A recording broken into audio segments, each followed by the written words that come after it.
यो टमाटर सलाद गर्मीको लागि शीतल र स्वादिलो मात्र नभई एन्टिअक्सिडेन्ट, भिटामिन सी र इम्युनिटी बुस्टिङको खजाना हो। अबको गर्मी सिजनमा तपाईँ हरेक दिन यो सलाद चाहिँ बनाउनै पर्छ।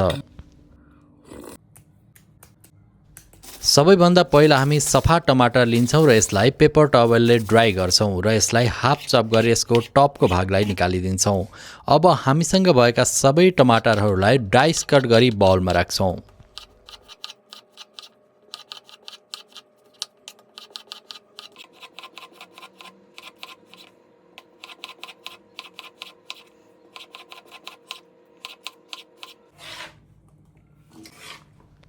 अब चाहिँ हामी एउटा अलिक कम पिरो खालको फ्रेस हरियो खुर्सानी लिन्छौँ र चप गरेर राख्छौँ र यसै गरी फ्रेस हरियो धनिया लिन्छौँ र यसलाई पनि फाइन चप गरेर राख्छौँ।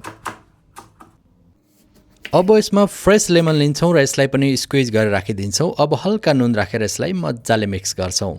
अब हाम्रो अति रिफ्रेसिङ टमाटर सलाद बनेर तयार भइसकेको छ। तपाईहरु पनि एकपटक यो अवश्य पनि ट्राई गर्नुहोला। Thank you.